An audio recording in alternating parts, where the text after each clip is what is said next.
आखिर वही हुआ जो होने जा रहा था। बाबर आजम ने कल रिज़ाइन दे दी है अपनी कैप्टनसी से। और बहुत सारी और चीज़ें हुई हैं, उस उन सारी चीज़ों के ऊपर आपके साथ इस वीडियो में इंशाल्लाह वन बाय वन बात करते हैं। सबसे पहले तो जो बाबर आजम की कप्तानी कैसे हटाई गई या कप्तानी से कैसे उनको हटाया गया उसके ऊपर बात होगी। उसके बाद जो नया कप्तान आया है उसके ऊपर बात होगी, कप्तान कौन है और वो किस सोर्स से आया, उसके पीछे क्या सोर्स उसका शामिल है या क्या गिद्दड़ सिंह शामिल है, तो उसके ऊपर भी बात होगी। देखिए बाबर आजम का राज चल रहा था, सारे टीम सिलेक्शन ये वो सारी चीज़ें वो खुद कर रहे थे। वर्ल्ड कप से जाने से पहले मैंने आपको पिछले वीलॉग में बताया था कि कैसे उन्होंने ब्लैकमेल किया पीसीबी को और अपनी फीसिस बढ़ाई। 60 लाख रुपए पर मंथ के हिसाब से जो है वो माना फीस प्लस आईसीसी की जो कमीशन आनी है उसके अंदर फीस और बहुत सारी चीज़ें उन्होंने अपनी मर्जी की ऐड करवाई। उससे वो खुश थे, सारी चीज़ें अपनी मर्जी के सोच के गए थे, उन्हें लगता था कि हाँ वहाँ पे अच्छा परफॉर्म करेंगे तो चीज़ें बेहतर हो जाएंगी।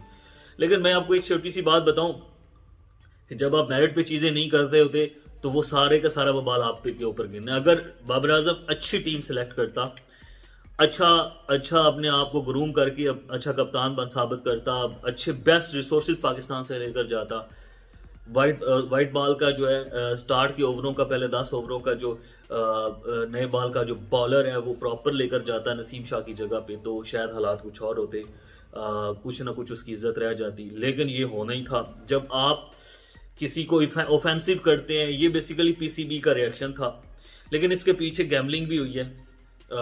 किस प्रेशर ग्रुप के तहत जो है वो चीज़ें हुई हैं और किस बेस के ऊपर बाबर आजम को हटाया गया उसके बारे में मैं आपको इस वीडियो में बताऊंगा।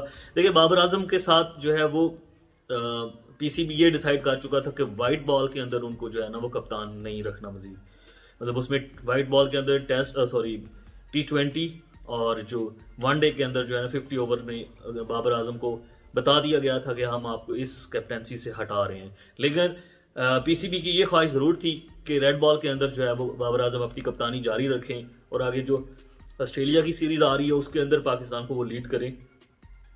उसके अंदर जो है वो ये सारी चीज़ें पीसीबी के अंदर जो है ना वो ऑलरेडी डिसाइड हो चुकी थी। कल की जो मीटिंग हुई है बाबर आजम की उसके अंदर उनको यही बताया गया कि आप जो है वो जो वाइट बॉल के अंदर जो है वो आपको कप्तानी से हटा दिया गया और रेड बॉल के अंदर जो है वो आप आगे मजीद कप्तानी अपनी जारी रखें। लेकिन बाबर आजम की जिद ये थी कि आप मुझे T20 का वर्ल्ड कप अगला खिलाएं, T20 का कैप्टन मुझे रहने दें और उसके साथ मैं रेड बॉल की जो है ना कप्तानी आगे कंटिन्यू करूंगा। फिर इन्होंने जैसे वर्ल्ड कप पे जाने से पहले कंडीशन रखी थी वैसे ही अभी जो है वो T20 के वर्ल्ड कप के लिए भी उन्होंने यही कंडीशन रख दी। अब मैं आपको छोटी सी बाबर आजम की हिस्ट्री बताता हूँ। बाबर आजम ने अंडर 19 का जो वर्ल्ड कप खेला था उसके अंदर जो है कप्तानी के अंदर वो वर्ल्ड कप पाकिस्तान हारा। फिर जो है वो पाकिस्तान जो है एशिया कप के 2 टाइटल हारा। फिर उसके बाद वर्ल्ड T20 के 2 टाइटल हारा। फिर वर्ल्ड कप 50 ओवर का जो है ना टूर्नामेंट अभी जो है वो हार के आया। मतलब 5 ऐसे टूर्नामेंट बाबर आजम की कप्तानी में हुए हैं जिसमें से एक भी वो नहीं जीता। इसके अलावा PSL के 3 सीजन एज ए कैप्टन खेले हैं, कराची किंग्स से खेले एज ए कैप्टन वो हारे, फिर पेशावर जल्मी से खेले वो हारे, मतलब 3 सीजन ये बयान है। और आप उनकी कप्तानी के हिसाब से आप क्यों क्वेश्चन मार्क पूछा जा रहा है, क्यों कहा जा रहा है कि बाबर आजम एक अच्छे कप्तान नहीं साबित हुए, क्योंकि 6, 7, 8 टाइटल उनकी कप्तानी में हुए हैं, कोई एक भी उन्होंने नहीं जीता। मतलब कोई एक अगर जीत लेते तो शायद तो सारे लोग कहते कि जी ऐसा चीज़ें बेहतर हो जाएंगी, कुछ ना कुछ इम्प्रूवमेंट आ रही है, ये वो सारा कुछ। तो 6-7 टाइटल 4 साल रहने के बावजूद आप हार चुके हो, उसके बाद आपका रहना बनता ही नहीं था। आपको इज्जत के साथ जब वहाँ से आए थे, बजाय इसके कि मैं ये करूँगा, मुझे ये करके दे, मैं इस तरह से कप्तानी करूँगा, मैं इस कंडीशन पे करूँगा, कंडीशंस नहीं रहती। बाबर आजम ने जो वर्ल्ड कप के बाद अगर उनको लगता था ना कि मतलब मेरी एक डोमिनेंसी है, ये सारा कुछ है, तो वो गलत उनकी ख्याल था। उनको आके खुद ही रेस्पेक्टफुली जब जैसे अब कल ट्विटर के ऊपर उन्होंने रिजाइन किया, पहले ही कर देना चाहिए था।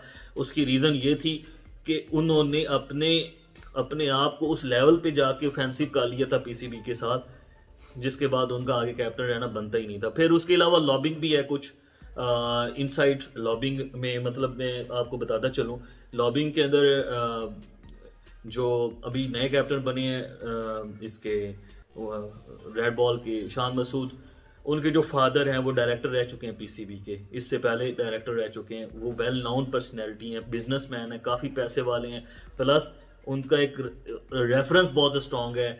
इससे पहले कि मैं आपको हिस्ट्री बता दूं कि जब उनकी वनडे के अंदर जगह नहीं बन रही थी, शायद अफरीदी सिलेक्टर थे उस टाइम, उनको पीसीबी के चेयरमैन नजम सेठी ने वाइस कप्तान डिक्लेयर कर दिया था। और वाइस कप्तान को जो है वो शायद अफरीदी ने टीम में जगह ही नहीं थी बन रही, उनको खिलाया नहीं था।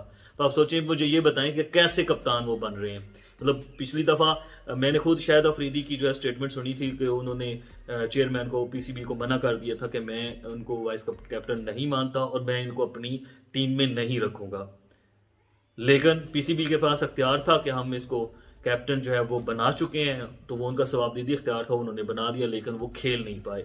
अब की बार फिर वही सीन हुआ है कि पीछे से रेफरेंस यूज़ हुआ है, रेफरेंस के साथ लॉबिंग की गई है, और जो है पीसीबी के चेयरमैन ने फिर से शान मसूद को जो है वो कैप्टन डिक्लेयर कर दिया रेड बॉल का। और टेस्ट सीरीज़ जो हो रही है ऑस्ट्रेलिया के अंदर, वो टेस्ट सीरीज़ के कप्तान होंगे। एक बात मैं आपको बताऊं, पिछले रीसेंट सीरीज़ के अंदर शान मसूद टेस्ट मैचेस के अंदर शामिल ही नहीं था, यानी कि टेस्ट मैचेस की जो सीरीज़ हुई है उसके अंदर शामिल ही नहीं था। तो आप मुझे बताएं वो कप्तान कैसे बन सके। मेरे ख्याल में बेस्ट चॉइस जो थी कप्तानी के लिए वो सरफराज अहमद की थी, जो रेड बॉल के लिए जो है ना वो अच्छे मतलब उन्होंने पीछे कप्तानी जितनी भी की है उसके अंदर टाइटल्स जीते हुए हैं। अंडर 19 वर्ल्ड कप जीता हुआ है उसने, चैंपियंस ट्रॉफी जितवाई है उसने, पीएसएल के अंदर भी 1-2 टाइटल जीते हैं। तो उसको एक कप्तानी का एक पैटर्न पता है, वो एक विनिंग कैप्टन है, भले इस वक्त बुरे हालात हैं उसके, या जो भी उसकी सिचुएशन चल रही है।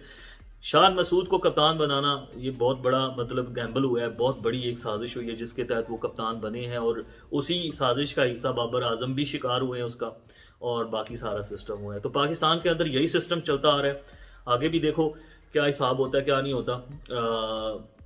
ओवरऑल शाहीन शाह अफरीदी को जो है वो इसका बना दिया, T20 का जो है वो कप्तान बना दिया गया है। शाहीन शाह अफरीदी डिजर्व करते हैं क्योंकि उन्होंने पीएसएल के 2 टाइटल पीछे लॉ कलंदर के कंसेक्टिव जीते हैं, और उम्मीद यही है कि एक अग्रेसिव बॉलर है, एक अग्रेसिव माइंडसेट के साथ, एक अग्रेसिव अप्रोच के साथ आएगा। डिफेंसिव अप्रोच नहीं चाहिए होती किसी भी कप के अंदर, किसी भी टूर्नामेंट के अंदर आप अगर खेल रहे हो।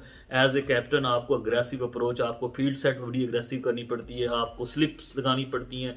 तो वो एक कैप्टन मटेरियल है, ऐसा ऐसा ग्रो कर रहे हैं। हम उम्मीद करते हैं कि इंशाल्लाह ताला आगे T20 वर्ल्ड कप आ रहा है जून-जुलाई 2024 में, उसके अंदर शाहीन शाह अफरीदी की क़यादत में पाकिस्तान जो है वो टाइटल जीते, और हमारी इज्जत और वकार और ऑनेस्टी जो है, ऑनर जो है वो दोबारा से बहाल हो। क्योंकि क्रिकेट या कोई भी गेम हो उसके अंदर ऑनर बड़ा ज़रूरी होता है, डिग्निटी बड़ी ज़रूरी होती है।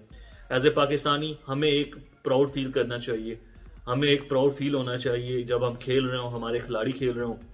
तो वो सेल्फ रिस्पेक्ट जो गेन करने की ज़रूरत है, वो इंशाल्लाह उम्मीद करते हैं नेक्स्ट जो है कैप्टन जो है वो T20 के वो हमें वो दिला कर देंगे। अभी तक के लिए इतना ही, इंशाल्लाह नेक्स्ट वीडियो में आपसे मुलाकात होती है। चैनल को सब्सक्राइब कर दें अगर आपको वीडियो पसंद आई हो। Thank you very much.